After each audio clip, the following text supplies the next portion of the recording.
ஆதிரங்கால் திடல் அங்க அமைந்திருந்த திடல் மற்றும் அங்க வந்திருந்த மக்கள், தமிழ் பேசக்கூடிய தமிழ் தேசியவாதிகள், அவங்களோட செயல்பாடுகள் எப்படி இருந்தது? எனக்கு தெரிஞ்ச அந்த இடத்துல ஒரு குப்பையோ ஏதோ பார்க்க முடியாதுன்னு எனக்கு மட்டும் இல்லை, அனைவருக்குமே தெரியும். நாம் தமிழர் கட்சி நடத்தக்கூடிய ஒரு நிகழ்வானது அவ்வளவு சிறப்பாக திட்டமிடப்படும். இந்த முறை குடிநீர் விநியோகம் எவ்வாறு இருந்தது, அதை பற்றி உங்களுக்கு என்னை கேட்டீங்கன்னா நீங்க கேட்கக்கூடிய கேள்வியே முதல் தப்பு. ஏன்னு கேட்டீங்கன்னா, பால்னா வெள்ளையா தான் இருக்கும். நீங்க அந்த பால் ஏன் வெள்ளையா இருக்குன்னு கேள்வி கேட்டீங்கன்னா, அது அதோடைய தன்மை.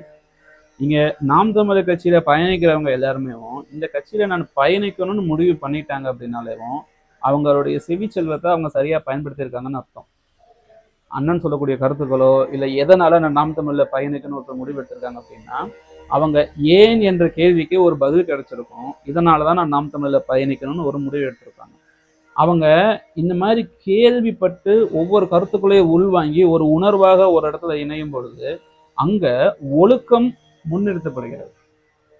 ஒழுக்கம் விழுப்பம் தரலான், ஒழுக்கம் உயிரினும் ஓம்பப்படும். அதே மாதிரி நாம் தமிழர் மேடைகளுக்கு வர்றாங்கனாலேவும் அவங்க இந்த கட்சியில இணையும் போதேவும் அந்த ஒழுக்கத்தை முன்னிறுத்தி தான் அவங்க செயல்படுவாங்க, நிற்பாங்க.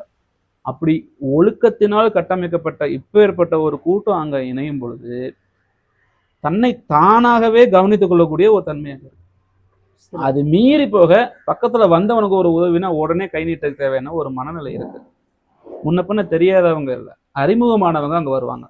அப்ப நாங்க அறிமுகமாகும்போது செய்யும் போதும் எங்களுக்குன்னு ஒரு பொறுப்பு இருக்கு. பொறுப்புனா கட்சியில கொடுக்கக்கூடிய மாவட்ட தலைவர், மண்டல செயலாளர் இல்லை, நாம சரியான முறையில இதை முன்னெடுத்து போகணும், இது நம்ம வீட்டு நிகழ்வுங்கிற ஒரு மனநிலையில அங்க போற மாதிரி இருக்கும். அந்த பொறுப்பு இருக்கு.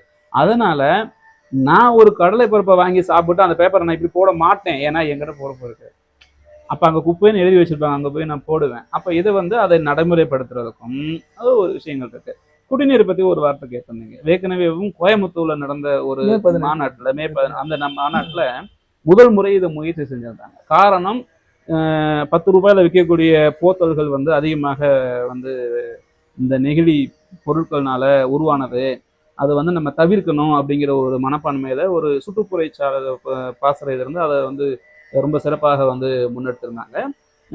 எனக்கு ஞாபகம் இருந்துச்சுன்னா அவங்க பேர் சரியா வெண்ணிலா தாயுமானவன் நினைக்கிறேன்.